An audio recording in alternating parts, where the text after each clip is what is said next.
Macam ada satu puak tu dekat dalam hutan Amazon tu, dia menyembah pokok yang bagi hasil. Pokok yang membuah bagi hasil tu disembah hanya pagi petang malam.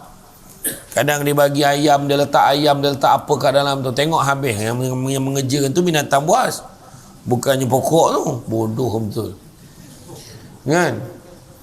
Tapi bila pokok tu tak berbuah, apa kerjanya?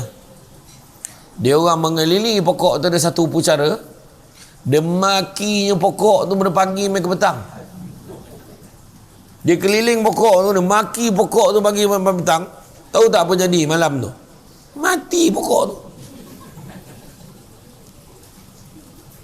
Nak bagi tahu pokok kena maki pun mati, ni kan pula orang. Kan? Tu sebabnya orang tua-tua dulu pesan kalau kita serang pokok tu, dia suruh kita buat apa? Orang tua-tua dulu kan, dia kata kalau kita serang pokok tu, kalau nak bagi dia cepat besar, dia suruh kita buat apa? Bercakap dengan pokok tu, berbual dengan pokok tu. Sekali menyaut pokok tu, itulah hari terakhir kita. Menyaut pula dia. Pokok cepatlah kau besar, menyiram pun malah banyak cerita kau. Hui, menyaut pokok ni. Kan? Allazi arsala rasulahu bil huda wa dinil haqq liyuzhirahu ala dini kullihi walau karihal kafirun wala karihal musyrikun wala karihal muslimun. Subhanaka la ilma lana illa ma 'allamtana innaka antal alimul hakim.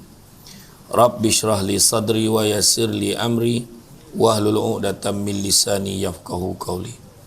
Alhamdulillah, syukur kepada Allah Subhanahu wa taala. Segala puji bagi Allah Tuhan sekalian alam. Salam dan salam ke atas junjungan besar Nabi Muhammad sallallahu alaihi wasallam.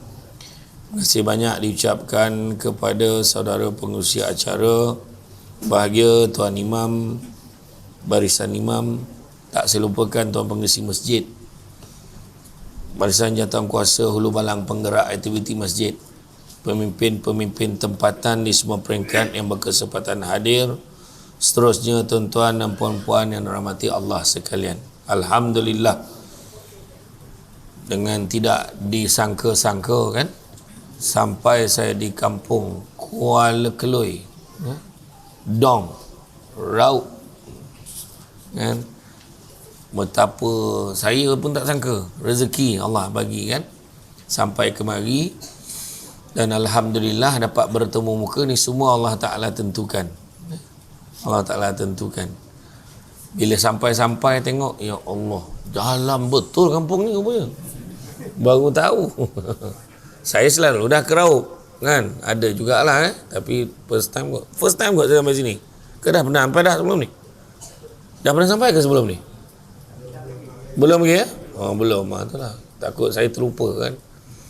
Alhamdulillah, apa-apa pun insya-Allah malam ini kita berkongsi dalam majlis ilmu pada malam ni, yang mana Nabi sebut barang siapa yang mengikuti jalan-jalan ke majlis ilmu, maka Allah akan anugerahkan kepadanya jalan-jalan ke syurga. Amin. Mudah-mudahan. Jangan lupa hashtag pergi syurga balik hari. Jadi bila cerita tentang kemerdekaan, kita juga baru-baru ni menyambut tahun baru hijrah. Semuanya ada berkaitan kan? Ada berkaitan. Kesinambungannya tu ada. Menyambut tahun baru hijrah kan? Tahun hijrah sebenarnya kita bukan sambut tahun baru macam orang lain. Orang lain sambut tahun baru dengan mercunnya, dengan countdownnya kan. Dan malam ni ramai budak-budak Rauk pun tak ada di Rauk, semua pergi ke Kuantan. Malam ni pergi ke dataran kan, berkumpul ramai-ramai sebab dah boleh duduk secara fizikal, duduk rapat-rapat, duduk ramai-ramai sambil mengira tak tentu arah, nak menyebut perkataan merdeka tanpa faham maksud mereka. Kira paling bertuah orang masjid lah, sebab dia dengar maksud merdeka tu betul-betul kan. Itu yang sepatutnya pengisian yang kita buat. Bila sebut tentang kemerdekaan, bila sebut tentang merdeka kan, merdeka ni orang kata sebagai bebas kan, terlepas daripada belenggu penjajahan, tak kira lah secara langsung ataupun secara tidak langsung. Ada orang cakap bebas itu bercerai kan, ada juga bebas aku daripada laki aku, tu bercerai. Kan, aku bebas tak ada bini dah, senang hidup aku, dia kata. Tapi betul ke senang? Tapi berapa ramai orang akhirnya bila dah hidup bersendirian lagi susah rupanya. Kadang-kadang. Jadi sebenarnya apa merdeka? Merdeka ini bukan bebas semata-mata. Bukanlah bebas secara mutlak, bukanlah bebas secara sepenuhnya. Sebab bebas secara mutlak tidak akan berlaku di dalam agama kita. Bebas tu tak ada. Dalam kamus agama kita tu dia tak ada bebas dengan sewenang-wenangnya. Bebas itu tentu ada kekangan. Bebas itu tentu ada batasannya. Macam anak-anak kita kata, nak keluar bolehlah, keluarlah, pergilah keluar. Kan? Keluarlah pergi main. Tapi jangan sampai maghrib. Maghrib mesti dah balik rumah. Ada juga kekangan dia. Maknanya tak cukup bebas lagi lah. Kalau budak tu nak bebas, dibiarkan. Saya ingat lagi dulu ada mak saudara saya seorang tu, dia biar anaknya main sampai waktu maghrib masih lagi mengocarkan semilang. Orang negeri sembilan, ikan keli pun dia panggil ikan semilang. Kan? Jadi dia kata masih lagi dia pergi masuk dekat apa nama panggil tu? Dia mengocar tu lah. Alamak, panggil macam mana panggil tu? Kat lubuk tu lah. Orang negeri sembilan sebab mengocar kan. Dia pergi menangkap kat lubuk tu. Kan? Tak ada payung lain, payung basah. Lubuk lah, memang kat lubuk tu lah. Kan? Dapatlah dia kan. Jadi masalahnya, dah maghrib tak balik lagi. Kan? Jadi, arwah abah tu tegur lah, Kak, jangan kau biarkan anak kau ni, Kak. Katakan. Macam tu. Maknanya apa? Makna suruh ada batasannya, ada limitasi dia. Kan? Itu sebabnya kalau kita tengok dalam bab kemerdekaan ini, apakah kemerdekaan yang sebenar? Bukanlah kemerdekaan ini kebebasan dengan bebas sebebas-bebasnya. Kalau kita kaitkan dengan peristiwa hijrah, perubahan. Nabi kata, kan Nabi sebut, kan kita tahu innamal a'malu binniyat, kita tahu. Satu amal perbuatan itu bermula dengan niat. Nabi ajar kita. Wa man kanat hijratuhu ila dunya yusibuha aw amaratin yankihuha fajratuhu ila ma hajara ilaih, dia kata. Barang siapa hijrahnya kerana dunia yang rasa layak untuk dia, ataupun kerana wanita yang ingin dinikahinya, nescaya manfaat hijrahnya sesuai dengan apa yang dituju. Dia tengoklah niatnya apa. Macam malam ni, apa sebab datang? Selama ni tak pernah datang masjid, malam ni datang lah. Contoh. Kan? Tak pernah datang, tiba-tiba datang. Ada orang kampung sebelah pun datang hari ni. Boleh ke kami datang? Datang lah. Dia kata, tak ada masalah kan. Ni saya cakap masjid lain dengan masjid ni. Masjid ni okey. Ni semua orang memang hari-hari datang ni. Kan? Kalau terasa lantak lah. Kan? Tapi makna kata nak bagi tahu, kalau kita tengok daripada jadual kuliah ni, maknanya setiap malam ada kuliah untuk makluman semua. Ustaz-ustaz yang mengajar, guru takmir kita pun ada hari ni. Maknanya jangan ingat malam ni dia ada ceramah. Faham? Makna makluman dengan WhatsApp tu boleh dapat ramai ni, hebat lah. Kan? Dahsyat lah tu kan. Tersebar dah. Katanya radio Kuantan pun, radio RTM Pahang pun keluar dah. Samsul Debat nak datang malam ni ke Raub. Dahsyat betul. Kompang standby dah tadi. Rupanya tak sampai Samsul Debatnya. Bila? Ya ke tidak Samsul Debat ni kata. Kan? Tapi Alhamdulillah. Kan? Jadi makna kata niatnya apa? Oh, aku datang malam ni aku sebab majlis ilmu lah, tu aku datang malah. Yang seorang tu aku dapat selfie jadilah. Yang seorang tu pula dah charge bateri penuh ni, tak dapat ambil gambar. Aduh, sesia lah dia kata. Ada orang tu pula datang malam ni nak tengok Samsul Debat dekat-dekat. Dapat tengok tu yang dia kata tadi. Fajratuhu ila ma hajara ilah. Maka manfaat hijrahnya tu sesuai dengan apa yang dia tuju. Jadi sebaik-baiknya kita perbetulkan niat kita. Contohlah kita pernah dengar kan perkataan yang disebut bekerja sebagai suatu ibadah. Pernah dengar kan? Dengar kan? Bekerja sebagai satu ibadah. Maksud bekerja sebagai satu ibadah ni, maknanya dia niat kerana Allah baru dapat pahala ibadah tu. Maknanya 3 syarat nak dapat bekerja sebagai satu ibadah. Benda tu mesti benda baik yang dia buat tu. Kedua, cara dia buat tu diizinkan oleh Allah, kaedah ni. Caranya kena betul. Dan yang ketiga, niat kerana Allah. Berapa ramai orang pergi kerja lupa niat kerana Allah. Sampai pencen, dah pencen baru tahu. Lah, kalau niat kerana Allah boleh dapat pahala ibadah. Rugi tak rugi? Rugi 50 tahun kerja. 55 tahun kerja tak pernah sekali pun niat kerana Allah. Niat sebab nak cari duit je. Niat sebab nak mencari pendapatan sara hidup. Mungkin adalah pahala sikit sebanyak sebab buat benda baik, tapi niat kerana Allah tu dia lupa. Maka rugilah dia. Jadi macam malam ni, jangan lupa perbetulkan niat kita. Ya Allah, malam ni aku datang niatnya kerana Allah. Dapat pahala. Kan? Dapat pahala ibadah. Jadi tu sebabnya saya sebut di awal tadi tentang hijrah ni saya sentuh. Kenapa? Sebab Nabi sebut tidak ada lagi penghijrahan selepas Fathu Makkah. Tak ada lagi dah. Tak ada lagi lah hijrah selepas Fathu Makkah. Habis yang ada, kata Nabi, yang ada cuma niat dan jihad. Bila sebut niat dan jihad, pertama, niat tu sendiri susah. Berjuang nak melaksanakan apa yang kita niatkan tu pun susah.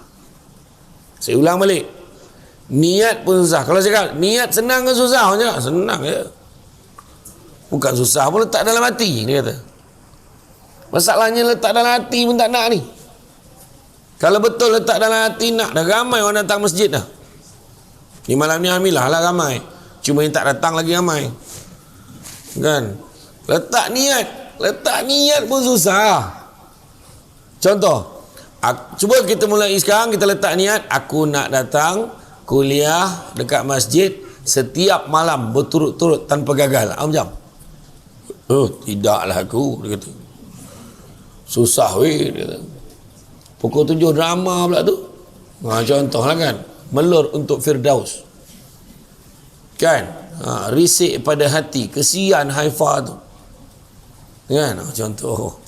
Nengok drama, aduh. Sebab drama tak pergi masjid, bayang. Ada orang tu lagi pula, aku bukan tak nak pergi masjid, nanti aku pergi masjid kena sindir. Kan? Mulut dia orang ni, aduh hai. Jadi makna takut mulut-mulut orang. Makna kata ada orang dia sanggup tak datang masjid sebab takut pada mulut orang.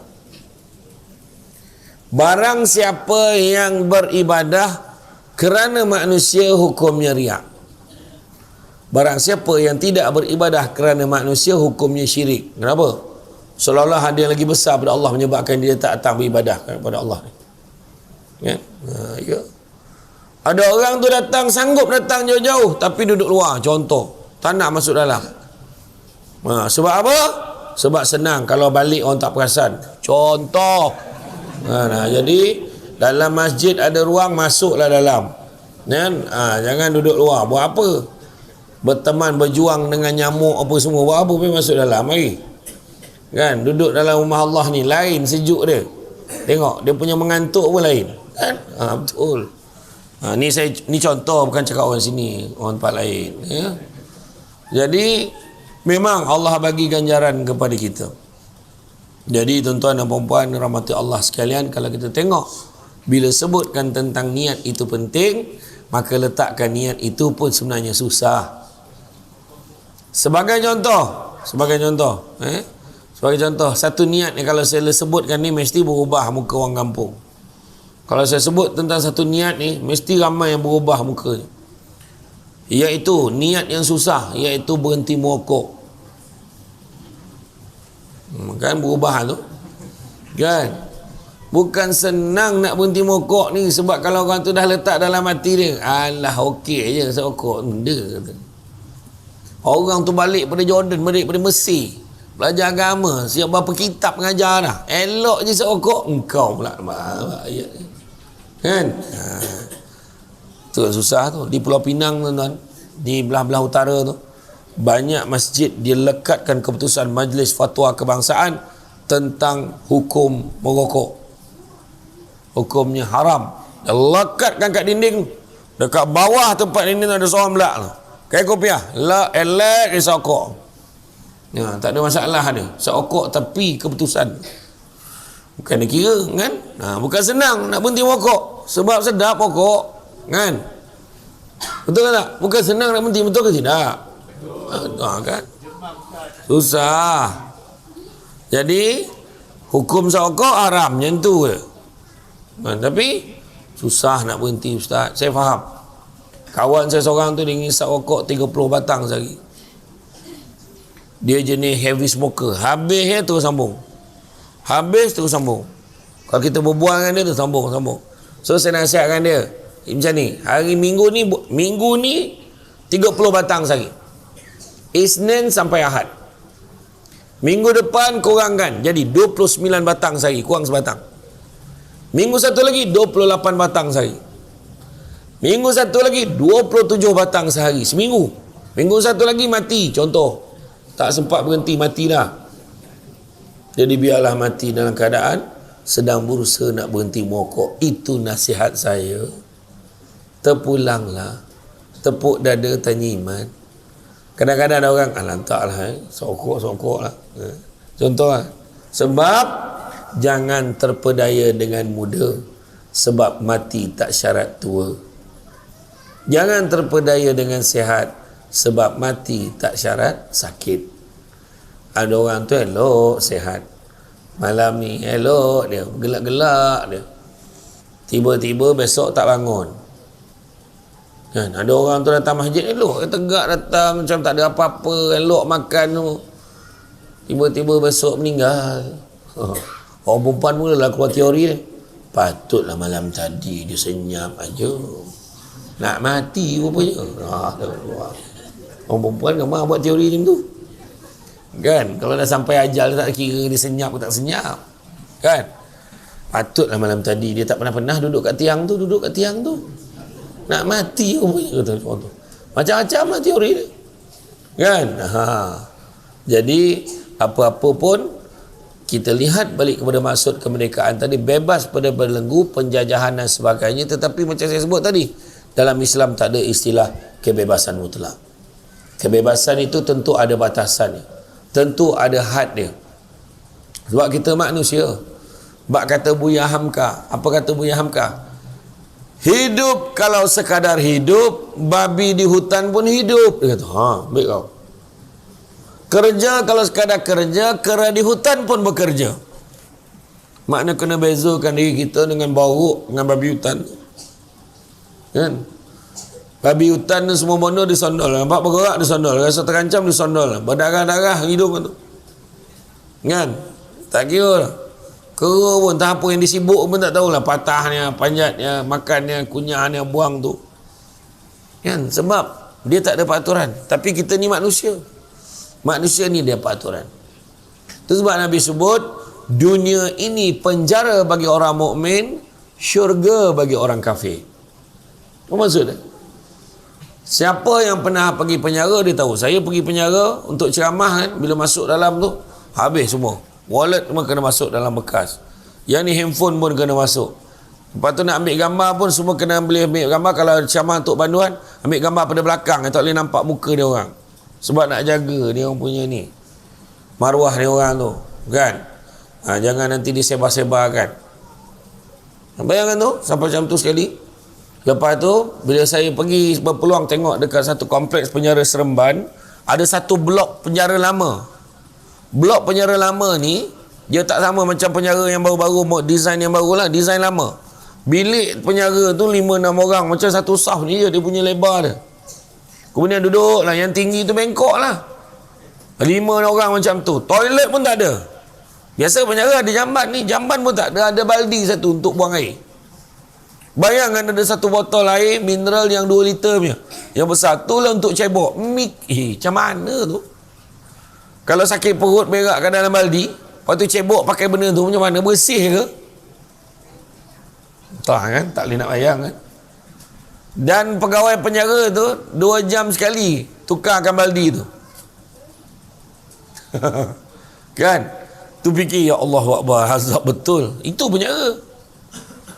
Kalau pun penjara yang moden sikit, dia bukannya ada pintu bilik macam penjara Korea lain. Penjara di Malaysia ni mana ada dinding, tak ada. Macam tu, itu buka jambannya. Kalau ada pun pengadang sikit je, rendah macam tu je, pengadang tu je. Makan, boleh makan surati tak? Boleh keluar tak? Keluar hanya sekadar dekat kawasan lapang tu. Hari-hari kena buat kerja. Ada yang kena menjahit, ada yang bertukang, Ada yang masa PKP tu kena buat PPE, ada yang buat songkok, ada kerja dapat upah 50 sen sehari. Ada?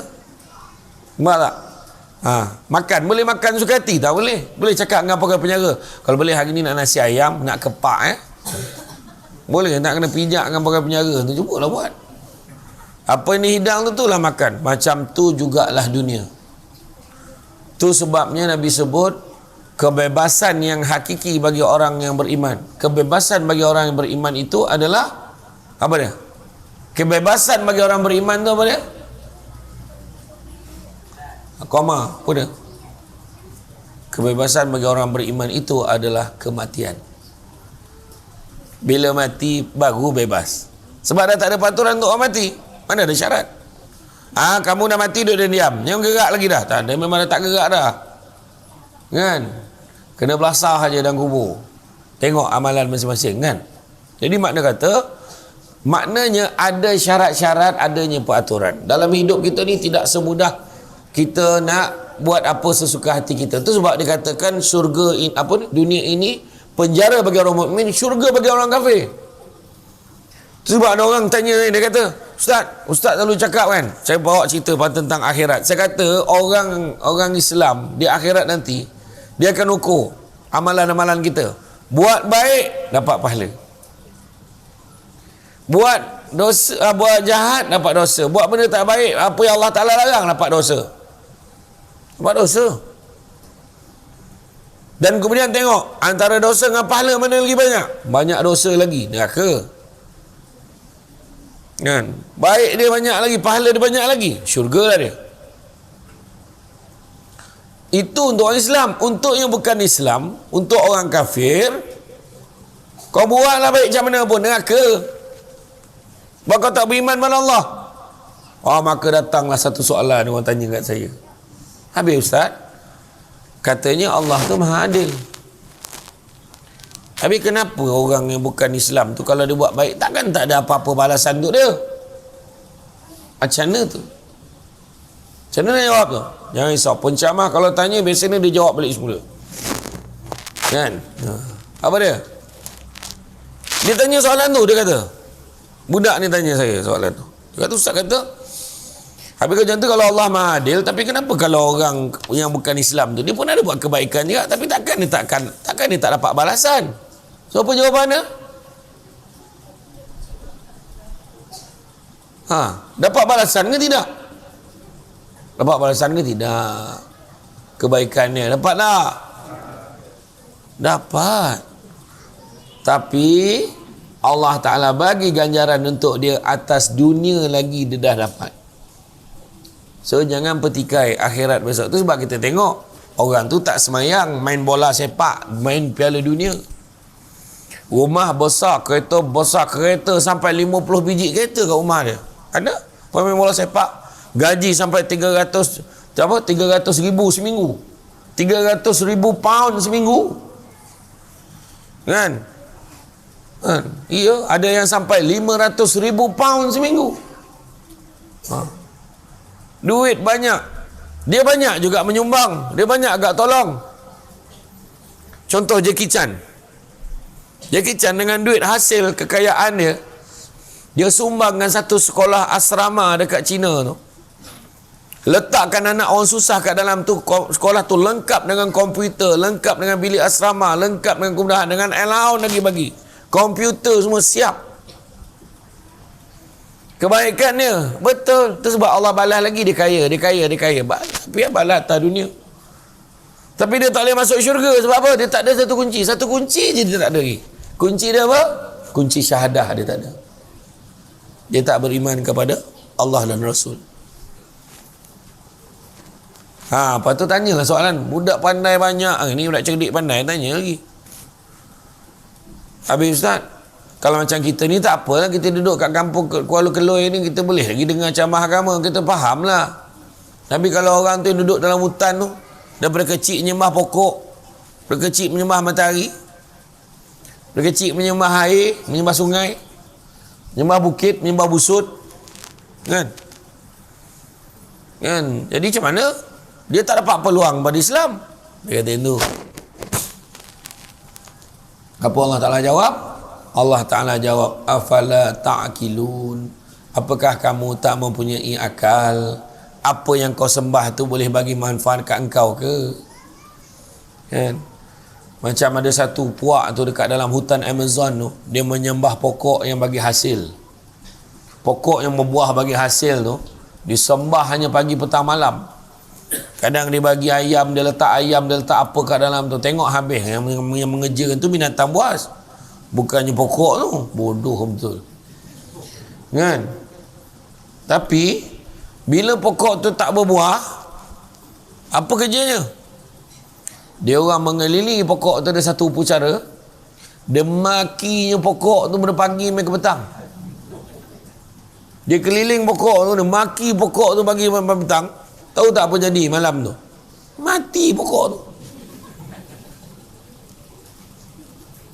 Nak bagi tahu pokok kena maki pun mati, ni kan pula orang. Kan? Tu sebabnya orang tua-tua dulu pesan kalau kita serang pokok tu, dia suruh kita buat apa? Orang tua-tua dulu kan, dia kata kalau kita serang pokok tu, kalau nak bagi dia cepat besar, dia suruh kita buat apa? Bercakap dengan pokok tu, berbual dengan pokok tu. Sekali menyaut pokok tu lah kita akhir kita. Menyaut pula dia. Pokok cepatlah kau besar, menyiram pun malah banyak cerita kau. Hui, menyaut pokok ni. Kan? Tak, tu sebabnya kita cerita tadi, makna kata dalam bab tu ada jawapan dia. Allah Ta'ala tanya, engkau takkan tak ada akal? Takkan kau tak boleh fikir benda tu boleh bagi mudarat ke, bagi manfaat ke tidak? Dulu bila Saidina Umar kan, waktu dia masih lagi dalam keadaan jahil kan, dia bawa dalam perjalanan, bawa Tuhan itu dia buat daripada apa? Kurma. Dalam perjalanan tu dia minta ampun dengan Tuhan, aku lapar ni Tuhan. Pap, dia makan tangan ni, hilang sebelah. Pap, dia makan tangan belahnya, hilang sebelah lagi. Sudahnya habis, Tuhan telan, kenyang. Nak bagi tahu apa? Lalas sekali dia fikir, macam mana dia boleh jadi Tuhan? Fikir juga lah. Mana dia boleh jadi Tuhan? Tuhan pun kena makan. Macam mana? Tu sebabnya kita kena mencari lah. Tu sebabnya dalam bab ilmu agama ni kita kena cari. Sekarang ni dah tak masalah dah. Dekat rumah pun kita boleh belajar agama. Buka YouTube, tengok dekat dalam tanyalah ustaz. Jadi jangan tanya saya, tanya ustaz tu pagi tu, tanya semua soalan tanya. Macam soalan tanya, Ustaz kata rezeki tak pernah salah alamat, tapi kenapa tak pernah sampai ke alamat mak saya? La ilah, payah betul, pening kepala tanya. Saya jawab, tu bukan salah alamat tu, tapi salah orang yang duduk kat alamat tu, saya kata. Apa hal pula, kata. Kita ni kadang hidup kita macam tu lah. Allah ni memang kadang-kadang ada tak pernah terfikir, aku ni duduk kampung aja, duit tak seberapa. Mungkin ada terfikir macam tu. Saya pun orang kampung, bukan orang pekan, orang bandar tak ada. Sekarang duduk bandar. Lahirnya kampung Batu Kikir, kampung Aida Dali, Batu Kikir, Jempol Negeri Sembilan. Pekan Batu Kikir tu, siapa yang lalu tu nak pergi Seremban tu kan, lalu Batu Kikir kan. Batu Kikir tu belakang tu ada satu masjid lama, keliling tu semua tu kampung saya tu, Aida Dali tu. Dekat-dekat je dengan simpang Batu Kikir tu, dekat je. Situlah saya lahir. Saya tanya mak saya, kenapa lahir kat kampung tak lahir kat hospital? Sebab orang dulu-dulu takut beranak kat hospital, kata. Kalau nak beranak balik kampung, percaya lagi dengan bidan kampung daripada bidan hospital dulu. Lepas tu siap ada lubang lah kan, tempat tumpah darah tu jatuh dah bawah kat Serambi tu kan, ada tempat dia. Saya dengan adik saya nombor 2, kami berdua dekat kampung Batu Kikir. Lepas tu dulu bidan hospital lain. Bidan hospital naik basikal datang, dia pegang siap mandikan budak tu, cuci budak tu, tukarkan lampin. Dulu lampin napkin tu, kain tu kan. Kemudian moden sikit, dia seluar getah, bocor menyang seluar getah tu kan. Dulu kan. Sekarang mana ada, sekarang sarung jadi seluar tu. Sekarang pemalas orang sekarang. Lepas tu nak buka pun tak ada tarik dah, gunting teruk betul ya. Dulu mak saya lah cerita dulu bidan kampung siap mandi kan. Sekarang mana ada. Sekarang bidan hospital yang datang tu, nurse yang datang tu kuning, bawa pergi klinik. Tengok kuning. Megang pun tidak berapa, malah. Bukan di sinilah, tempat lain. Sini okey. Bezalah dulu dengan sekarang kan. Tapi tak apalah, balik cerita kita tadi. Jadi mana kata kalau dalam bab merdeka ni tak, bukan secara mutlak. Maka kalau kita tengok ada peraturan dia, ada peraturan. Jadi macam mana dikatakan kemerdekaan ni? Maknanya kemerdekaan kita ni mestilah selagi mana kita tertakluk kepada syariat dan agama. Kan? Macam mana pun kenalah kerja agama dalam mencari menantu. Kita duduk kampung, saya kata tadi kan, duduk kampung. Kenapa lah aku duduk kampung? Tak. Sebenarnya kita berfikir, syukurlah aku duduk kampung. Duduk dekat bandar tu, ya Allah Akbar. Depan masjid tak boleh melintas, ini depan boleh baring. Saya tengok tadi, mana orang ni? Betul ke tidak tempat aku ceramah? Kesalah masjid aku ni? Kata, betul. Kan? Rupanya ramai datang lepas mayang. Kan? Saya pernah ceramah dekat Perak, ada satu kampung tu, ceramah situ. Orang perempuan relax datang macam ni, dengan tak bertelekung dia datang kemudian. Saya dah cakap, nak ambil gambar dengan saya, semayang isyak dulu, saya kata. Alah, kami semayang dekat rumah, Ustaz. Pergilah masuk semayang isyak dulu. Tak apalah, semayang kat rumah lah. Sanggup, dah sampai masjid. Tak nak, dia semayang kat masjid tu. Ada orang macam tu. Ada. Ramai betul ni, melempah sampai keluar ni. La ilaha illallah. Bagi ruang, kalau ada siapa nak masuk, boleh masuk. Saya tengok malam ni tu 20,000 tak kurang ni. Ramai betul. Main masuk ke depan sikit, Orang perempuan pun dah cecania menengok, kesian tengok. Main masuk depan lagi, siapa yang nak masuk dalam. Siapa nak masuk boleh masuk lagi, main. Nak tengok Samsul debat depan-depan, main. Duduk sebelah saya pun tak apa ni. Okey. Dia memang tak sama kan? Tak sama. Tengok depan dengan tengok dalam TV mana sama. Tadi yang orang perempuan ngumpat saya pun tadi, saya maafkan je. Saya bangun ni tadi ngumpat belakang. Tinggi je Samsul debat ni. Saya maafkan dah. Dah lama tinggi, bukan baru hari ni tinggi. Lama dah tinggi kan? Alhamdulillah. Kan? Jadi mana kata kalau kita tengok dalam bab tu, kita cakap kenapalah aku duduk kampung. Tak, sebenarnya tu rezeki kita. Orang yang duduk bandar tu nak sangat duduk kampung kalau boleh. Tapi hari ni memang ada krisis. Ada krisis di kampung-kampung ni. Alhamdulillah, saya tengok di kampung ni ramai orang lagi.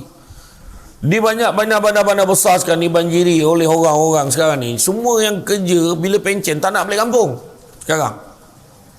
Sebab dia dah selesa duduk di bandar, dekat dengan hospital, dekat dengan kemudahan, dia tak nak balik kampung. Kesian. Macam yang ni okeylah, ramai lagi. Jadi bila di kampung-kampung tertentu tu, bila saya pergi tu, bila semayang maghrib tu 4 orang je. Imam pun tak berani datang sebab imam mata dah tak apa nampak, bawa motor pun tak berani, dia kata. Siang aja, semayang siang aja pergi, semayang malam tak pergi. Nah, sekarang banyak agak berlaku. Tapi di sini alhamdulillah lah, masih ada. Adik-adik pun kena standby. Jangan malam ni je datang. Ni adik-adik ni hidupkan masjid. Ni hidupkan masjid. Jadi makna kata kalau kita ni hidup kita ikut syariat. Nak cari menantu pun cari ikut agama. Ini kalau cari menantu ni, keretanya besar. Turun kereta menjala. Mana ada kereta menegak? Memanglah menjala semua. Bakal menantu dia turun pakai kot, tali leher besar sejadah, teruk betul. Apa teruk sangat kan? Parah macam tu kan. Bila turun gaji berapa? Gaji saya tak adalah banyak pakcik, dalam 12,000 sebulan. 12,000 sebulan. Banyak ke duit? Banyak duit ya. Allah pakcik, yang ada tu pun tak sempat belanja. Allah menyampahnya aku. Ya kan? Memang dia kaya, kahwin tak sampai seminggu dipijak, dia sepaknya anak kita. Macam semayang tidak, apa tidak. Apa nilai duit masa tu? Hormat orang tua pun tidak. Lepas tu dia tak bagi anak kau, jangan balik mamak kau duduk rumah je. Allah. Tu yang tak nak tu. Jadi nak cari tu biar. Kan Nabi kata pertama tengok li jamaliha, tengok kecantikan dia. Memang cantik tu penting juga. Tengok muka dia jernih, budaknya okey. Ni hari pertama muka nak kena penampar, payah tu. Kan? Muka tu seri tak ada langsung. Yang seri ni kadang mungkin sebab kebaikan dia tu nampak. Yang kedua tengok apa? Tengok keturunan dia, tengok harta dia. Dan yang keempat tengok apa? Tengok agama dia. Dan Nabi kata kalau tak ada semua pun paling tidak tengok agama dia. Sebab muka tak lawa boleh hijaz.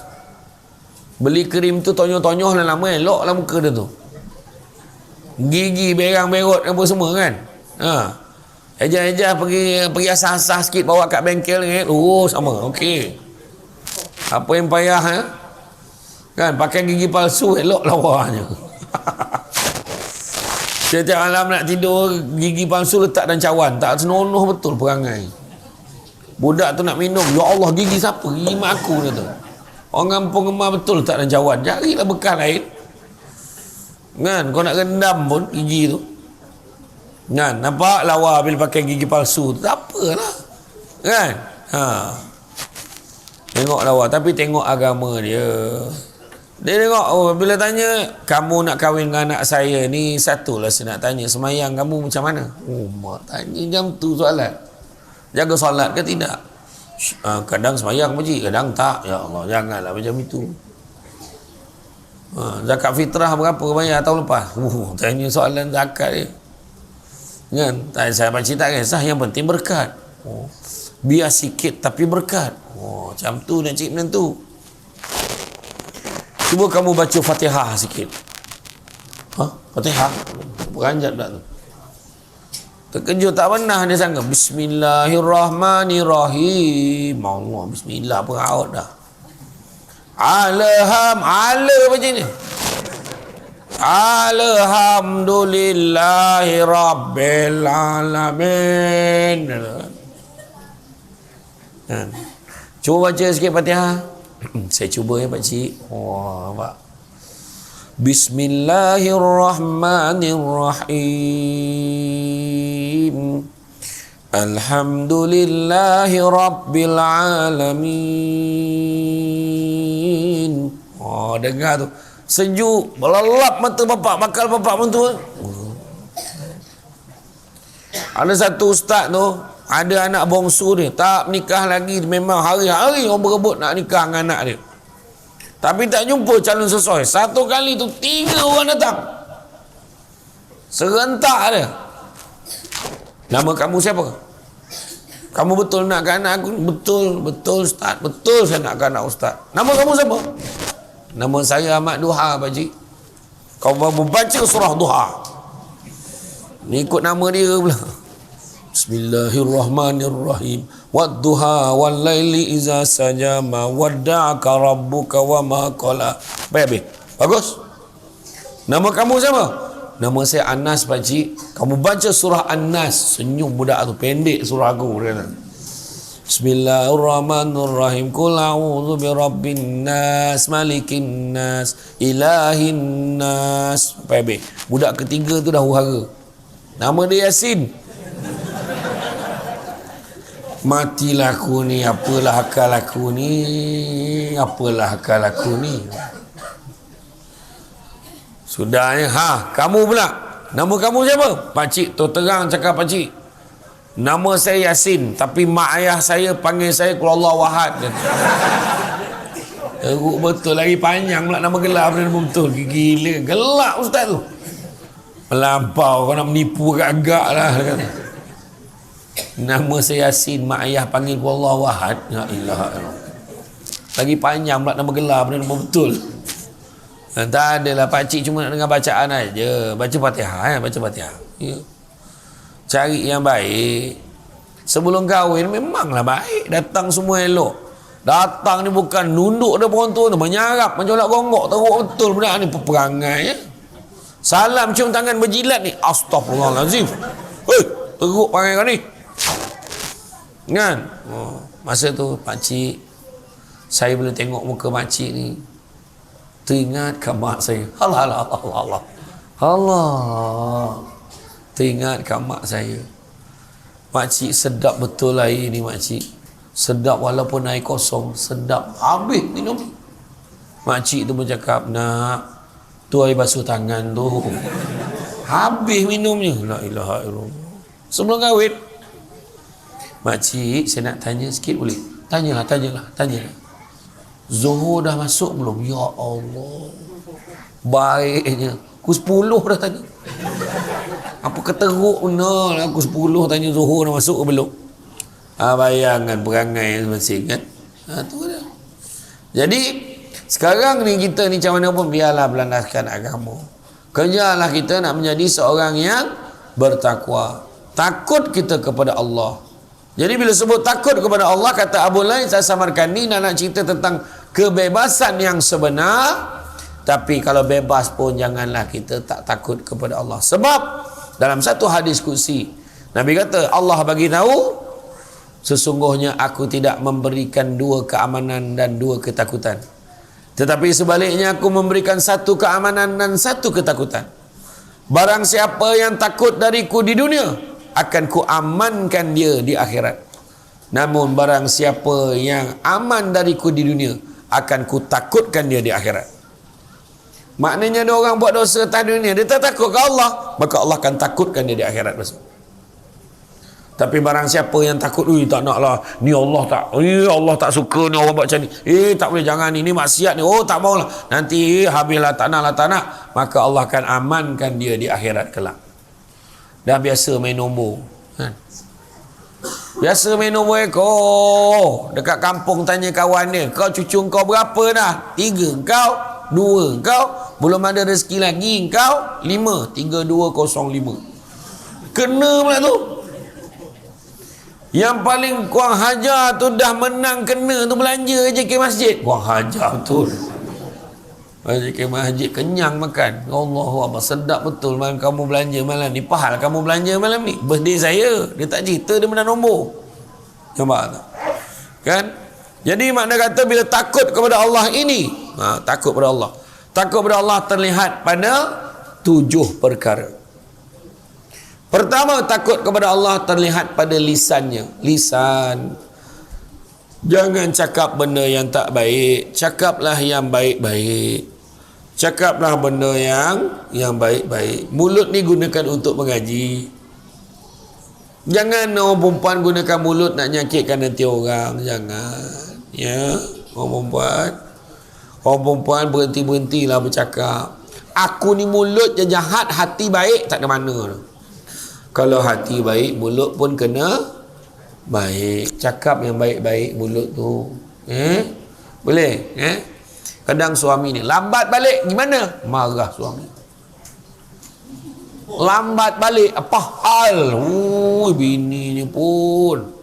Abang tadi imam ajak abang mengaji. Lepas maghrib dah ngaji, lepas isyak ajak ngaji lagi. Iya mengaji, baca pun terabur. Ya Allah, mulut engkau, ya Allah.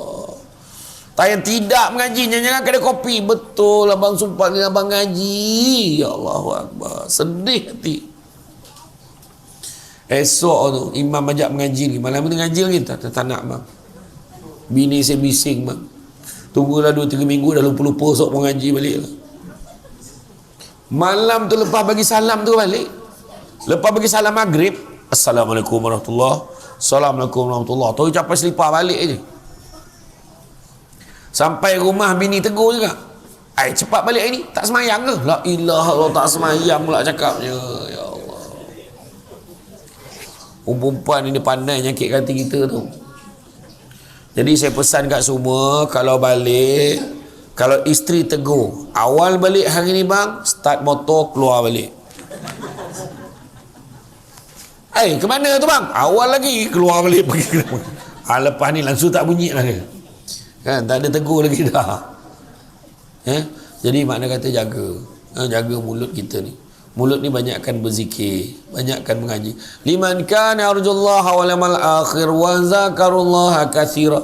Siapa nakkan rahmat Allah dan nakkan hari akhirat, maka ingatlah Allah banyak-banyak. Sebut zikir banyak-banyak nama Allah. Masalahnya ada yang cakap, saya mulut saya memang diam je Ustaz. Tapi dia terlupa ni yang di type tu. dekat dalam WhatsApp, dalam Facebook, dalam Instagram. Apa yang kita tulis itu akan dinisbahkan juga sebagai apa yang kita cakap. Letak gambar satu kepala pemimpin, letak satu ketua satu parti lah, tak kisahlah parti mana, bukan cerita politik ni, letak seorang, tak payah tulis apa-apa, letak muka je. Tengok komen bawah tu, kepala bapak semua keluar, tak guna, mati lagi baik, macam-macam orang kutuk ni. Lepas tu imam Masjid Karya Kampung Kuala Keloi, dia pun komen, pengurusi masjid pun komen lah sikit, cubalah guna bahasa yang baik-baik. Bukankah bahasa melambangkan bangsa? Nabi tak ajar kita cakap seperti ini. Bawah tu komen apa? Engkau pun sama, tak kena malu pula. Hari ni betul hari ni. Tu sebabnya kalau tengok, kesian kan nak tengok manusia ni, itulah dia. Perasan tak hari ni rumah semakin besar, orang makin tak ada dalam rumah tu. Rumah makin besar, orang makin tak ada dalam rumah. Perasan ke tak perasan? Kan? Apa lagi? Perubatan semakin canggih, penyakit semakin banyak. Kan? Penyakit semakin banyak. Yang baru-baru ni 5 hari lepas, penyakit apa? Sesama tomato. Apa yang teruk sangat, tomato pun sesama. Penyakit sesama tomato menyakiti orang tua dan kanak-kanak. Tanda-tandanya demam dan sakit sendi. Pangkat semakin tinggi, tapi akal sihat semakin rendah. Kemudian merantau, melancong satu dunia. Jiran sebelah rumah pun tak kenal sekarang. Ini teruk. Ya? Pendapatan semakin tinggi, tapi ketenteraman jiwa semakin kurang. Duit makin banyak, makin tak tenteram. Apa hal? Kita duduk kampung, duit tinggal 10-15 ringgit pun relax lagi, tidur berdengkur sampai ke pagi. Kan? Sebab barang murah lagi, makan roti canai boleh lagi relax, roti canai keping, pap, kopi, balik tidur, senang hati, tak ada apa pun. Malam ni pun tengok, silap-silap rezeki penceramah ada makan malam. Ada ke tak? Ada, nampak kata dah. Jadi bila makanan dah ada tu, maka makruh lah ceramah lama. Macam tu lah ayat dia. Kualiti ilmu semakin tinggi, tapi emosi semakin menurun. Gaduh, ada benda tertekan, ada aja. Jumlah manusia semakin ramai, kemanusiaan semakin kurang. Menindas, menipu orang kampung, tipu umrah. Ya Allahu Akbar. Tengok pelaburan, jangan tertipu. Letak muka Samsul Debat Ustaz Haryanto dengan Ustaz Amin tu. Wah, tu gambar tazkirah malam Jumaat tu, editnya pelaburan patuh syariah. 100 dalam tempoh 5 malam dapat 10,000. Gila betul. Ramai pelai masuk tu. Bodoh betul orang masuk tu.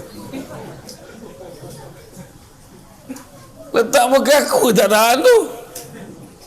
Wah, ajar betul.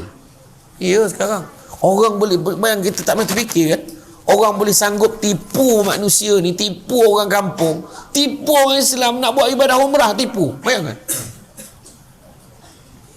Baru ni berapa ramai buat badal haji, kena tipu. Buat badal haji tak ada mana dapat 1,500, 1,700, jangan bohong, tak ada. Memang sijil, dapat sijil betul, memang sijil. Budak darjah 1 boleh scan, boleh buat. Orang Arab nak masuk buat haji pun kena bayar 2,000 rial. Macam mana pula buat upah haji tu boleh buat murah, macam mana? Tu yang tabung haji pun angkat tangan, dia tak sanggup buat badal haji gitu. Dah ada pula yang buat, kena dah aku ni gitu. Sekarang ni kan, nipu je, pening kepala kan? Semakin banyak teman di dunia maya, tapi semakin kurang teman sejati. Kawan rapat dah kurang. Minuman semakin banyak jenis. Tembici, tembikar laici. Kan? Apa lagi? Extra jos. Tu kan. tapi air bersih semakin kurang. Nampak? Pakai jam tangan mahal tapi makin tak tepat waktu. Aduh, hai, masjid ni kecil betul, patut buat besar sikit. Siapa sudah tak lambat? Kan? Ilmu semakin tersebar, tetapi adab semakin berkurang. Kurang orang beradab pada ini. Makin tinggi ilmu, makin kurang adab pula. Pelik betul. Kan? Belajar semakin mudah, guru semakin tidak dihargai. Kan? Belajar semakin mudah, guru semakin tidak dihargai. Itulah petanda-petanda yang kita nampak pada akhir zaman moden ni. Teknologi semakin canggih, fitnah dan aib semakin tersebar. Ya. Sian betul. Ada je cerita. Syamsul Debat tak ada kaitan dengan Aida Jebat. Faham? Macam tu. Teringat pula saya ceramah dekat Sarawak hari tu. Keluar pada restoran Laksa Sarawak tu, ada yang menegur. Bukan Islam tau. Ambil gambar boleh? Boleh. Tak salah orang ke? Saya kata. Tak salah. Adi Putra kan? Saya kata bukan. Tu betul. Dia punya salah tu lari betul, merayau. Kan? Malam tu dia tag balik saya dekat dalam Instagram tu. Dia tulis, bukan Adi Putra, bukan Mat Kilau, bukan Samsul Yusof. Agaknya berperasan malam tu aja. Lain mukanya dia kan. Okay. Jadi dari segi lisan ni pun hati-hati. Walaupun kita tulis, itu pun dianggap sebagai apa yang kita cakap. Tulis yang baik-baik, kongsi yang baik-baik. Dalam WhatsApp tu, kadang contohlah kita tengok, contohlah ada satu rancangan gosip dalam TV hari Ahad, dalam pukul 10, pukul 11 macam tu, ada rancangan tu. Lepas tu ada apa, propaganda kan, adalah rancangan-rancangan tu, panas, mari kita tengok rumah tangga ni, betul ke katanya rumah tangganya bergolak sekarang ini. Mari kita tanya sendiri kepada apa yang kau sibuk bersama tangga orang. Lepas tu kita pula kebetulan tengok, ya Allah, ya siannya, kita cakap kan, tapi tak tahu ni betul salah ni. Kemudian kita ambil maklumat tu, kita masuk dalam WhatsApp, betul ke yang tadi dekat dalam cerita tu lah, cerita tu lah kan, bahasa artis ni betul ke? Kita cerita tu ngumpat ke tak ngumpat? Cakap ngumpat, sebab tu bukan anak kangaroo tu, manusia, bukan anak beruk tu, anak orang. Kita share, masa bila nak minta maaf?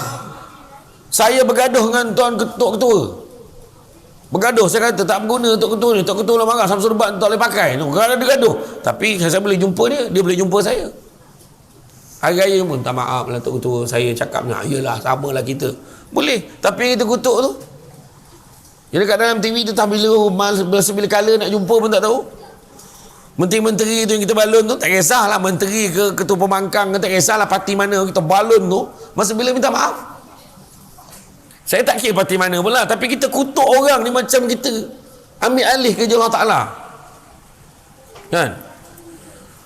Macam contoh lah, kita tengok dalam kes Datuk Seri Najib lah, sebagai manusia kita kena simpati lah, tak salah. Doakan yang baik-baik, mudah-mudahan dia kuat, keluarga dia tabah, tak salah. Itu dianggap sebagai musibah dalam keluarga dia. Ni ada orang lah padan muka kau ni, mana tu saya kata tadi, kemanusiaan semakin kurang. Bila time dia berkuasa, dia kau jalan cium tangan tu, ya Allah, Datuk Surilah ni bukan main lagi. Bila dah jatuh tu, kau punya kutuk tu, la ilallah, tak cukup tak ada, seolah macam ada langsung kebaikan orang tu lah kan. Contohlah, tak kisahlah siapa pun, tak kisah siapa pun kan. Jadi bayangkan kalau kita ditimpa musibah dan orang tambah lagi cili. Macam mana rasa kan? Macam tu lah. Ni bukan cerita politik, ni cerita kemanusiaan je. Tu sebabnya adab berjiran pun sekarang ni makin kurang. Dulu jiran tak sidai kain, risau, ya Allah Akbar, apa hal pula Kak Melah tak sidai kain hari ni? Kak Melah bukan nama sebenar. Hujan kau. Oh, nampaknya masih lagi istiqamah, tidak berganjak daripada sana ya.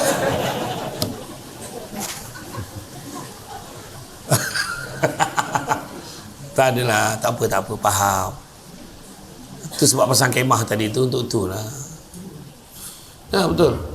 Allah ni bagi ujian dekat kita ni macam-macam kan, macam-macam ujian Allah bagi kat kita. Jadi kita ni jaga mulut kita. Contohlah kita nampak orang bagi sumbangan derma, itu tak ikhlas tu. Mana kita tahu? Mulut tu cepat je nak hukum orang. Aku tengok pun tahu tak ikhlas tu, semua nak tunjuk-tunjuk lah tu. Soalannya, kalau orang tu bersedekah nak tunjuk dengan orang, berdosa ke?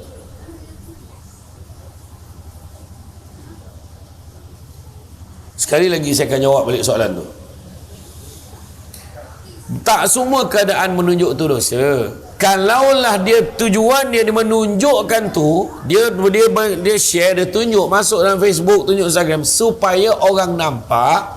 Mudah-mudahan bila orang nampak tu orang lain pun nak menyumbang sama, itu tak ada masalah. Maka itu adalah baik bagi kamu. Dan Quran Allah Ta'ala sebut surah Al-Baqarah tu. Memang betul. Habis mana kita tahu niat dia apa? Tak tahu jangan cakap. Itu aja. Tapi kalau orang tu bagi sumbangan, merahsiakan sumbangan, itu lebih baik. Faham tak? Ni Ustaz Abid Liu ni tak ikhlas ni, saja tu tunjuk ke orang. Jangan. Kita tak tahu dalam hati dia, jangan kita cakap. Malahan dia memang kena tunjuk. Sebab apa dia kena tunjuk? Sebab banyak sumbangan orang bagi duit dekat dia. Jadi dia kena tunjuk ke mana duit tu pergi. Ya? Kena faham tu betul-betul. Lidah kita ni, lisan ni, lidah kita ni, pada bayi yang baru dilahirkan, lidah adalah anggota yang paling lambat sekali berfungsi. Tapi pada manusia yang meninggal dunia, bila dikebumikan, lidah adalah anggota yang paling awal sekali akan hancur. Nak menunjukkan amanah lidah ini berat. Nabi dulu kata, kalau kamu tak ada perkara yang baik untuk kamu bicarakan, lebih baik kamu diam. Saidina Abu Bakar sampai ambil batu masuk dalam mulut untuk elakkan dia bercakap. Hari ni tak payah masuk batu dalam mulut, pegang handphone, diamlah. Diam. Budak-budak kalau main handphone, ya Allah, istiqamah, tak makan pun tak apa. Kalau lah main game tu zikir, dah ramai anak kita jadi wali dah. Yang kedua, bila takut kepada Allah terlihat kepada mana? Matanya. Mata tak mandang benda-benda yang tak baik. Handphone ni kalau buka, tengok yang baik-baik. Itu dia. Mata ni pandang mana? Yang dapat pahala. Pertama, pandang muka mak ayah dapat pahala. Pandang muka mak ayah dapat pahala. Buat video call dapat pahala. Mak ayah dah tak ada, Ustaz, ziarah kubur dia. Kubur jauh, Ustaz, kirimkan doa pada dia. Kedua, pandang apa dapat pahala? Pandang suami dapat pahala, pandang isteri dapat pahala. Dengan satu syarat, pandanglah suami dan isteri sendiri. Kau pandang bini orang tak dapat pahala. Kan? Ya. Memang seronok mana bini orang, tapi tak dapat pahala lah, dosa lagi dapat. Allah, bini dia weh. Kau tengok dia naik motor, kau tengok dia naik motor, dia kata.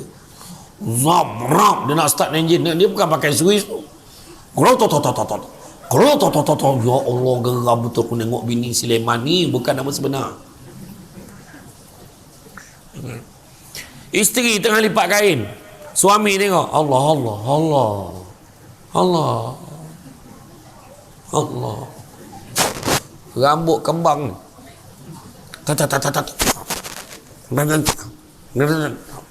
Allah, Allah, Allah, pandang pahala dah. Suami pula terlelap, menganga dekat sofa tu, dengan tak berbaju ni, dengan kain pelekat. Isteri dia lipat kain, Allah, seburuk-buruk makhluk dosa. Kalau cakap macam tu dosa lah. Pandang suami, abang pergilah masuk dalam, sian abang dah ngantuk, pergi masuk dalam. Ketiga, pandang apa? Pandang Kaabah dapat pahala. Tu sebab orang tu dulu kalau balik daripada haji, balik daripada umrah, dia belinya frame yang gambar Kaabah tu. Dia gantung, dia tengok tu pun dapat pahala. Mengingatkan dia pada Baitullah. Ya. Kan? Ada satu jemaah tu, dia pergi dengan saya. Bila dah sampai tu, tak nyempat, terus pergi dia nak tengok Kaabah tu. Tak lama tu balik, dia mengaung, "Ustaz, banyak dosa saya Ustaz, banyak dosa saya Ustaz." Saya kata, "Kenapa makcik?" "Saya tak nampak Kaabah Ustaz, Allah tutup mata saya, tak nampak Kaabah." Dia kata, "Makcik, ini Madinah ni." Saya kata, "Memanglah tak nampak Kaabah. Lagi 5 hari kita pergi Mekah pula. Ya, baru kita tengok. Ya, ni Madinah ni. Oh ya ke, salah tempat ke?" "Salah." Dekat Masjid Nabawi carinya Kaabah, mana nak jumpa? Hei, macam-macam. Sekarang ramai pula tu. Lepas tu pengadang tu dah dibuka dah sekarang ni, alhamdulillah. Saya pergi bulan 3 tu, pasti ada pengadang tu. Jadi kita tak boleh nak rapat, nak sentuh. Kain kiswah Kaabah tu pun tak dapat. Ni dah buka dah, alhamdulillah. Siapa nak pergi dengan Samsul Debat bulan 12. Ni bukan promote, lebih kurang. Kan? Tapi betul lah, alhamdulillah. Dah buka tu selega kan. Orang ramai betul.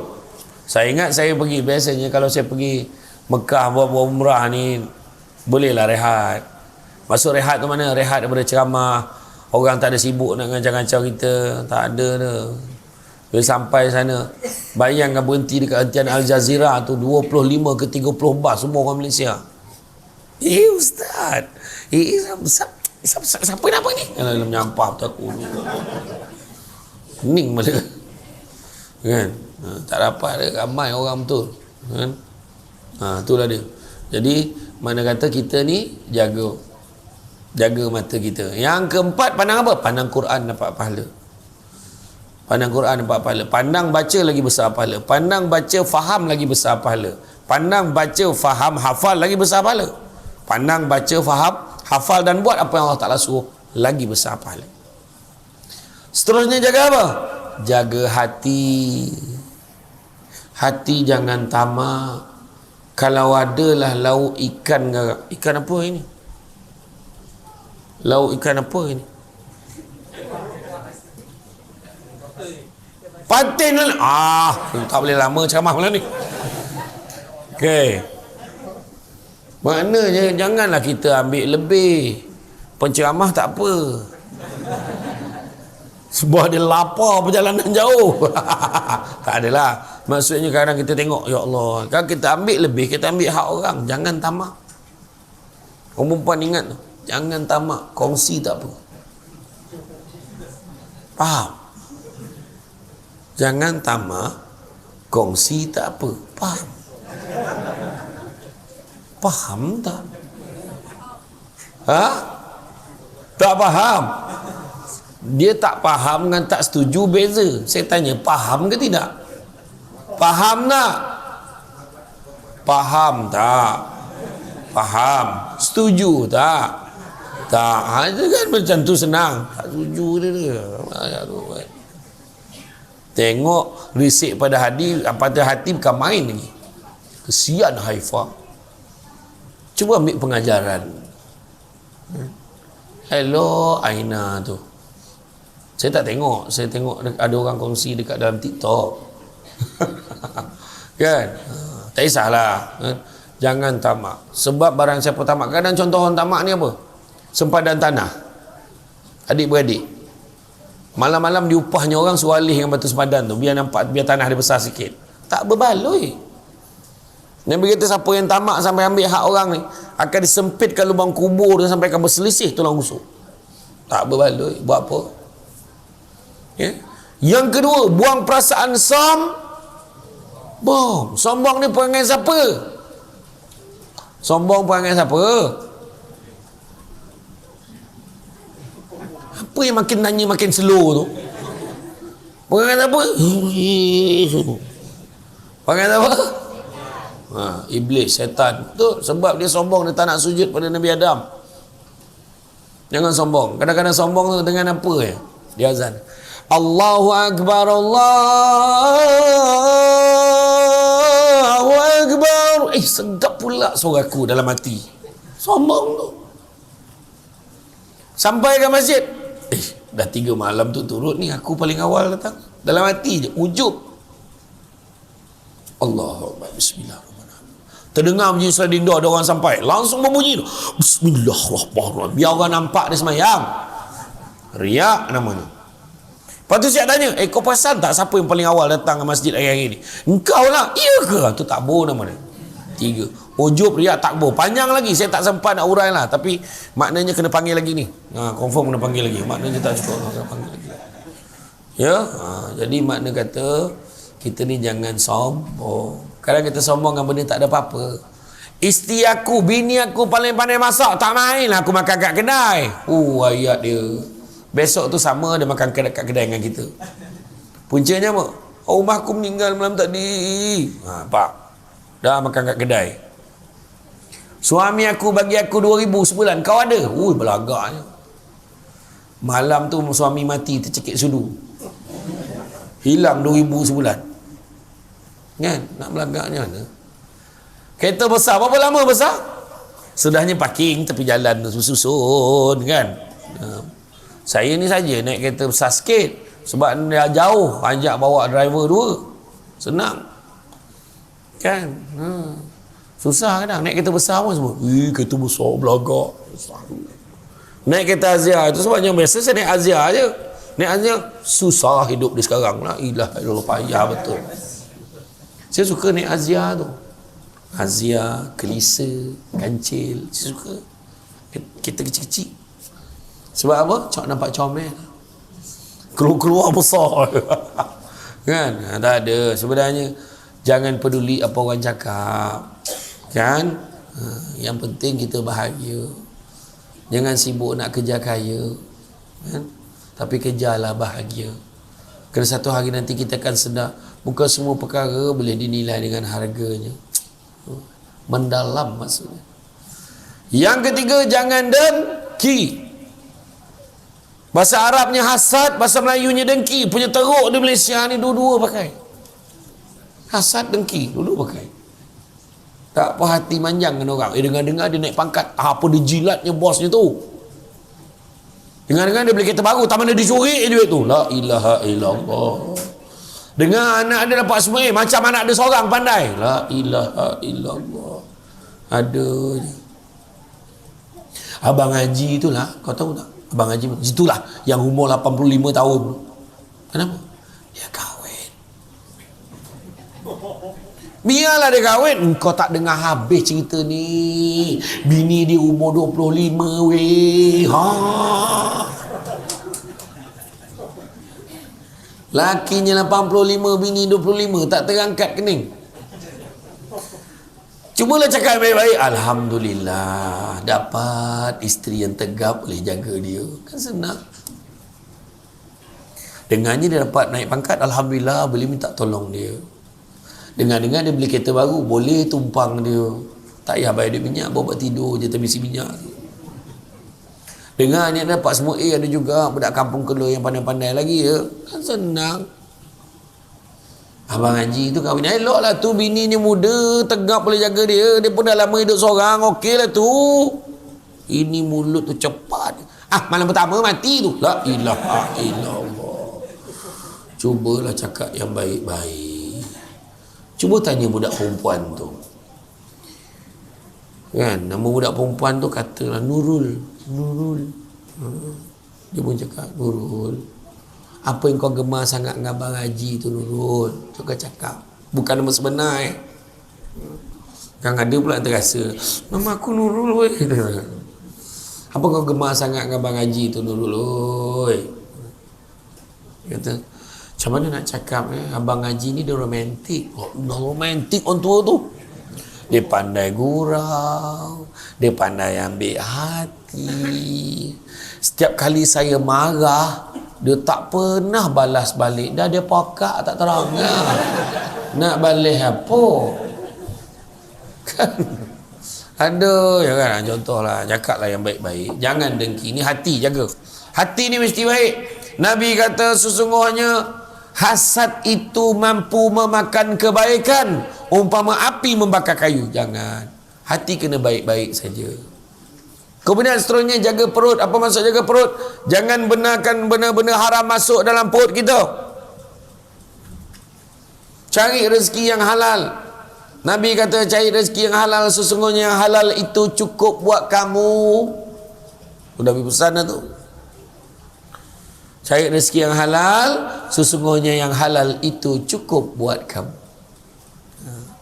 Dan Nabi juga cakap, manusia yang paling kaya adalah manusia yang merasa cukup dengan apa yang dia ada.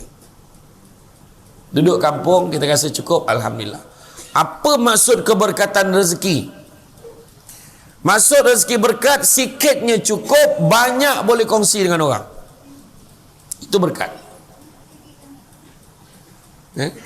Orang yang tak berkat, sikitnya tak cukup, banyaknya tak puas. Umpama meminum selaut air, tetapi dahaganya tidak akan hilang. Itu dia. Okey? Kemudian jaga apa? Jaga tangan. Tangan kita banyakkan buat benda-benda baik. Contoh malam ni, dah dengar-dengar Samsul Debat nak datang, tanyalah dia suka makan ikan apa. Dia suka ikan patin goreng garing, telur dadah. Tanyalah dulu. Selera pengusi tanyanya. Contohlah saja ya gurau. Saya okey je. Saya ingat saya nak bersedekah. Tu tangan tu ni. Aku nak sedekah lah. Dia pun tanyalah tuan pengusi masjid, tuan pengusi, agak-agak malam ni bajet berapa ramai agaknya yang akan datang? Berapa agaknya bajet malam ni datang? Berapa ratus agaknya? Malam ni lah bincang-bincang lah. Agak-agak berapa ratus malam ni datang? Berapa? 500. Kalau macam tu lain kali je lah. Tak jadi. Tak jadi dia. Sebab dengar ramai sangat kata. Tak kisahlah. Kalau sikit buat cara sikit. Tak apalah tuan. Tuan Haji, saya sedekah sebiji buah tebikai potong 500. Nipih tebikai tu. La ilaha illallah. Kan? Ni buah apa ni elok nipih ni? Tebikai tak perasan tu tebikai. Sedekah. Bantu orang. Sebab Nabi kata apa? Sedekah tidak pernah memiskinkan orang. Sedekah, infak tidak pernah mengurangkan harta kamu, malahan bertambah dan bertambah. Nabi kata 3 kali Nabi ulang, bertambah. Begitu juga Nabi kata tanda takut kepada Allah ni terlihat juga kepada apa? Langkah kaki kita, melangkahlah ke tempat-tempat yang baik. So kita datang ke masjid, tempat yang baik. Ada kundi kahwin hari Sabtu Ahad ni. Besok ada kundi kahwin tak? Hari Merdeka ada tak kundi kahwin besok? Hari Sabtu Ahad penuh orang kahwin. Memang musim mengawan dengan ni. Ada je setiap minggu. Pergilah. Wal-matul urus. Kemudian kita makan. Sebab sedekah makan tu dapat pahala. Dan begitu juga terakhir sekali. Tanda takut kepada Allah terlihat kepada ketaatan kepada Allah dan Rasul. Takutlah kepada Allah. Buatlah apa yang Allah Ta'ala suruh. Dan tinggalkanlah apa yang Allah Ta'ala larang. Al-muhajir hajar wa manahallahu anhu. Orang yang berhijrah itu adalah orang yang meninggalkan apa yang Allah Ta'ala larang. Itu dia. Dan begitu juga kita tengok dalam surah An-Nisa ayat 100, Allah beritahu, wa may yuhajir fi sabilillah yajid fil ard muraghaman katsira wa sa'ah. Barang siapa yang berhijrah buat sesuatu perubahan niatnya kerana Allah, maka dia akan mendapati bumi Allah ni tempat hijrah yang luas dan rezeki yang banyak. So apa kita takut? Rezeki daripada apa? Rezeki daripada Allah. Dan ada 3 hakikat rezeki. Pertama, Allah tentukan punca rezeki kita daripada mana. Ada orang punca rezeki dia gaji. Ada orang punca rezeki dia anak-anak. Ada orang punca rezekinya daripada duit tanah. Tiba-tiba mak saudara meninggal, tak adalah berwaris lain, kita dapat. Contoh. Kan? Ada juga dapat rezeki daripada sumbangan-sumbangan orang. Ada juga. Ada dapat rezeki orang sponsor kita pergi umrah. Ada juga. Nampak? Kedua hakikat rezeki, Allah tentukan kadarnya berapa banyak. Dah tersebar dah dalam WhatsApp, penjawat awam Demi menghargai penyawa awam, kita akan memberikan wang insentif secara one off sebanyak RM700 sebulan. 700 ringgit secara one off, dia kata. Lepas tu mulalah jawab, ini 700. Ingat, kadar Allah tentukan. Dan yang ketiga, Allah tentukan bila kita dapat rezeki itu. Tu hakikat rezeki yang ketiga. Tu ada orang kahwin dah 10 tahun baru dapat anak, kan? Allah tentukan rezeki. Kita pula, alah kau tak pandai, jangan cakap. Allah tentukan. Dahlah tahun ke-10 tak berhenti pula tu. Dah beranak. Assalamualaikum, salam, beranak. Assalamualaikum, waalaikumsalam, beranak. Asal bagi salam ni beranak. Rajin pula beranak tu. Rezeki, rezeki anak. Bayangkan anak masih kecil-kecil ni, dia rasa azab sikit, tapi bila dah besar, anak 10 orang hantar dalam grup WhatsApp keluarga. Adalah dimaklumkan hari ini dah masuk 29 Ogos 2022. 29 ke 30 ni? 30. Masih ada anak-anak mak yang belum bank in duit bulan ini. Sila abaikan WhatsApp ini sekiranya bayaran telah dibuat. Bayangkan tu. 10 orang anak kali 500, tak 5,000 per. Kan? Rezeki. Jadi tu dia. Apa tanda-tanda rezeki kita berkat? Saya share sikit lagi. Tanda keberkatan rezeki, pertama, sikit cukup, banyak boleh kongsi. Kedua, rumah tangga rasa aman dan stabil. Gaduh sikit-sikit tu biasa, tapi tak adalah sampai membawa baling periuk dengan baling parang apa. Bersilat akulah ini gelar mat kilau wapal. Tak adalah macam tu kan. Tapi makna kata rumah tangganya aman, tenteram. Yang ketiga, anak-anaknya menjadi berjaya dalam bidang masing-masing. Yang keempat, dengan masyarakat di tempat kerja, dia senang dengan orang, orang pun senang dengan dia. Yang kelima, mudah taat perintah Allah. Mudah taat perintah Allah. Mudah semayang, mudah mengaji, mudah beribadah. Yang keenam, rumahnya seringkali dia zarahi tetamu. Ada je orang datang, itu tak termasuk tau. Tin tin tin Shopee. Tu tak termasuk. Tu kau yang order, tak termasuk, ya. Ni orang datang ziarah. Dan yang ketujuh, apabila doa kita mudah dimakbulkan oleh Allah. Jadi tuan-tuan dan puan dan mati Allah sekalian, saya faham signal tu, saya faham. Kalau ada beralih-alih tempat duduk tu, saya faham. Kejap melunjuk, kejap bersandar, kejap tidak. Saya faham. Tapi saya pesan, lepas ni salat isyak berjemaah ramai-ramai. Saya dah jamak, saya tunggu. Jangan tak semayang, jangan tak apa. Adalah hamba Allah tu, Ustaz ambil gambar, Ustaz, pergilah semayang dulu. Semayang bila boleh? Terkejut saya. Dia sound saya balik. Semayang bila boleh dia? La ilaha illallah. Dia ambil gambar dengan saya, start motor balik dia. Kurang ajar betul. Amanahnya tunggu. Kau nak ambil gambar sekalipun, tunggu. Semayang dulu, ya. Lepas tu tengah makan, jangan ambil gambar tengah menganga. Kan? Ya. Jadi itu saja tuan-tuan muslimin. Apapun kemerdekaan, ingat ya, merdeka dalam Islam tidaklah bermakna kebebasan mutlak. Ada sekatan-sekatan dia. Selagi mana bak kata orang, cantik dipandang bulan mengambang, bulan mengambang torang diawan. Kalau dah hidup namanya orang, takkan lagi ujian dan dugaan. Jadi ada ujian dan dugaan. Dari peraturan-peraturan kena ikut. Sesuaikanlah diri kita dengan keadaan. Di kandang kambing kita, di kandang harimau kita mengucap, mengaum-ngaum. Kau ingat harimau tak kenal kau siapa. Kau aum-aum memang hilang kepala kau. Jangan mengucap 2 kalimah syahadah. Mudah-mudahan harimau tu faham kita mengucap. Mengucap pula ni Islam ni, kena lari ni, tak boleh ni. Kan? Mudah-mudahan Allah lindungi kita semua. Sesungguhnya tuan-tuan dan puan-puan sekalian, bak kata orang sepandai-pandai tupai melompat, akhirnya jatuh ke tanah jua. Walaupun perkongsian sudah tamat, mudah-mudahan meresap ke dalam jiwa. Budak-budak membawa galah nak menjolok buah berangan. Kalau ada silap dan salah, dikata tidak, dicaci jangan. Tenang-tenang air di laut, sampan kelok mudik ke Tanjung. Hati terkenang mulut menyebut, Jasa baik pihak masjid menjemput rasa nak junjung.